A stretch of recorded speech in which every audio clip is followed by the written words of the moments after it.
I have a treat today because I'm going to be smoking a 9-pound Wagyu brisket out on the pit barrel cooker.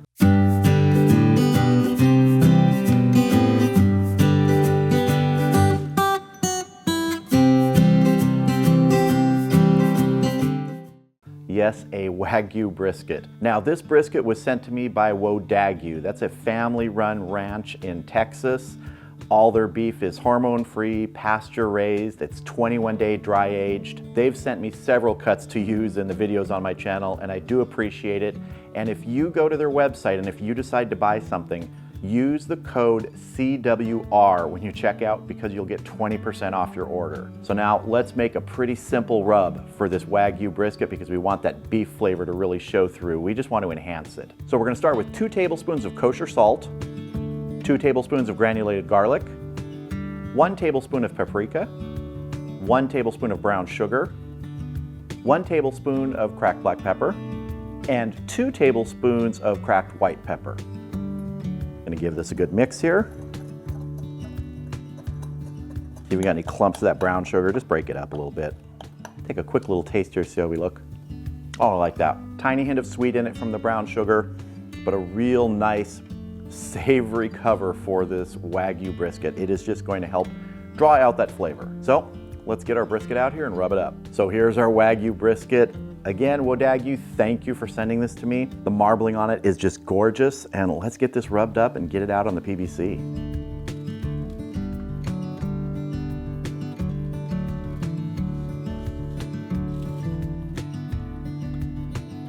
It's going to be interesting doing this brisket. I've never done a full brisket that's this size. Usually they're 12 to 13 pounds or larger. So I'm really curious about the cook time on this. You know, it could be as little as 5 or 6 hours, but we'll see. All right, I'm happy with this. Let's get the PBC lit up and get this on.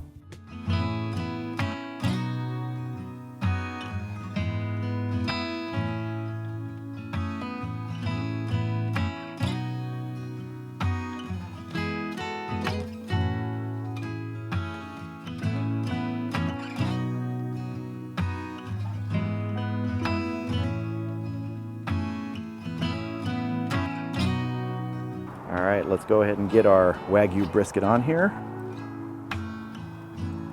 Hey, perfect size, just fits in the PBC. I'm gonna get my internal temperature probe in here. Now I'm smoking with post oak today. We're gonna get some great flavor from that. Let's get our hanging rods in because they're part of the venting process. Get the lid on and start smoking.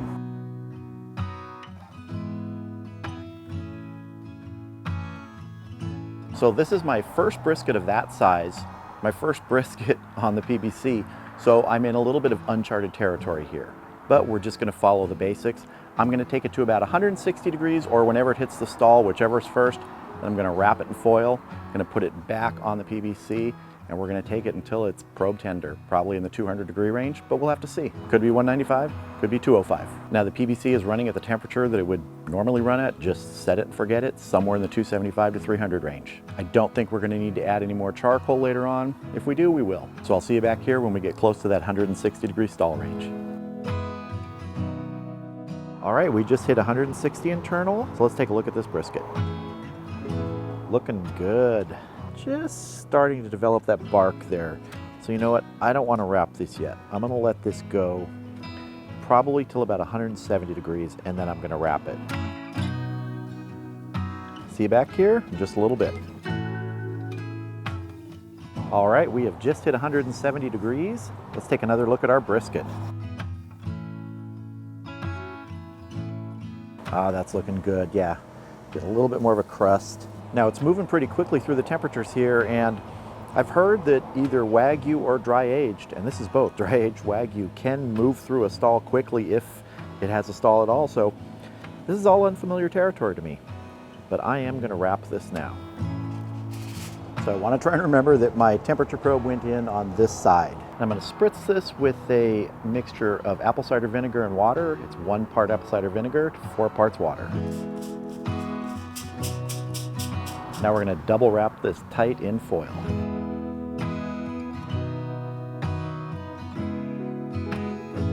My probe was on this side. Now it's on this side. All right, let's get this back on the PBC. Temperature probe should go right in there. Get our hanging rods in.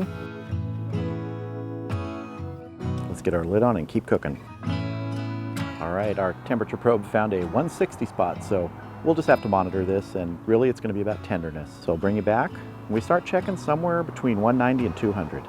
All right, we are at 196 internal. It's been just over 4 hours, and I do want to give this a first probing for tenderness now. I just want to hit a couple spots and just see how we're feeling here. That's very tender. And that's very tender. See, that one is temping at, I don't know if you can see that, 211. That's at the thin part of the flat. You see up here in the point. It's temping at 187, but that's going to be a little more tender. That's temping at 195. I'm going to let this keep going until our temperature reads 200. I'm going to check it one more time, but I think we may be done then.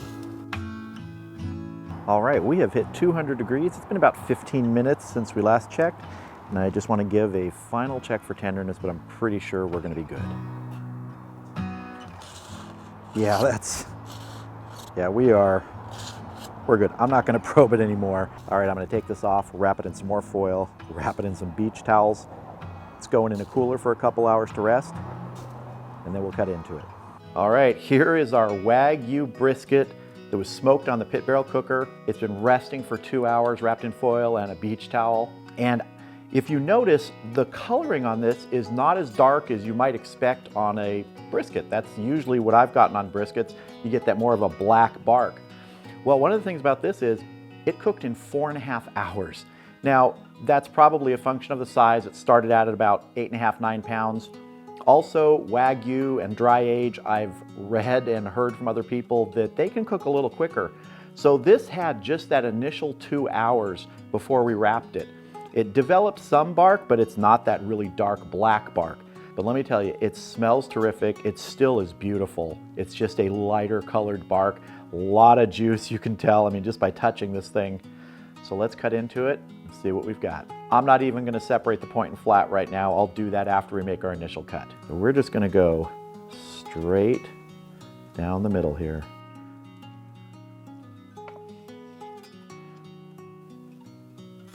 Oh, nice, yes.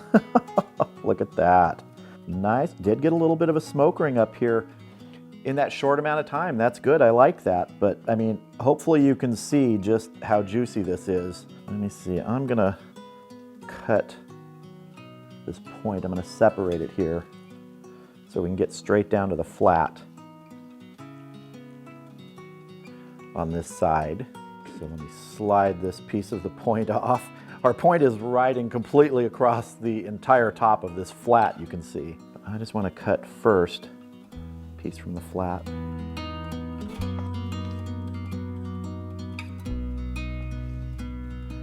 Yeah, nice and floppy. And it's still pretty darn hot after, 2 hours, so, oh yeah. Nice pull there. Now, I want to cut some of this point.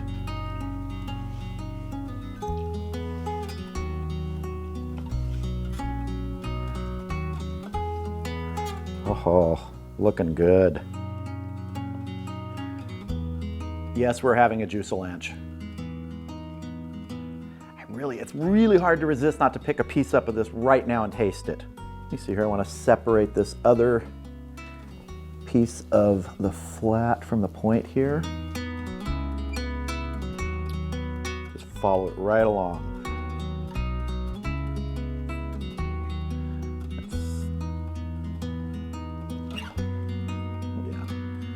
Oh, look at that piece of the point right there. That looks terrific. I mean, I could just cut the whole thing up right now and just snack on the whole thing, right? Right? That's okay. All right, what can I say? I got a juicealanche here. It's time to taste. All right, I think I've said before, the point is my favorite part, but I'm gonna start with the flat because I don't want the flat to be left out. So let's go.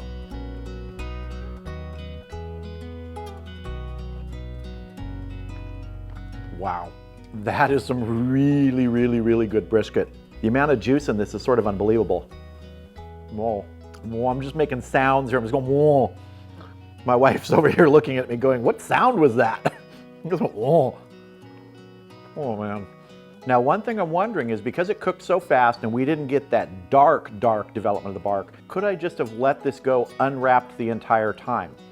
I think that probably would have extended the cooking time because we were in foil moving through that stall, and the stall was pretty short on this. It was, you know, maybe 30 to 40 minutes max. So if I had left it unwrapped, I think I would have gotten a darker bark on it. But I gotta tell you, there's no loss in flavor in this at all. Oh man. This is easily one of the best briskets I've cooked. That simple rub really just does enhance this. It doesn't hide the beef flavor. And let me tell you, if you've never had Wagyu before, the beef flavor that comes from it is intense. All that marbling in there is flavor. And now, the point. Here we go. My hands are just covered in juice. There's nothing I can do about it. Oh. This is just nuts. You know, if I was doing this again on the pit barrel cooker, I don't know that I would do anything different. You know, would I trade this flavor for a darker bark on this? I don't know. I don't think so. This flavor is just off the chart good. So, is there a difference between Wagyu and Prime? Yeah, there is a difference. Prime is wonderful. Choice is wonderful. It's a brisket, come on. But if you get a chance to have some Wagyu brisket, make it yourself, you are going to fall in love with this.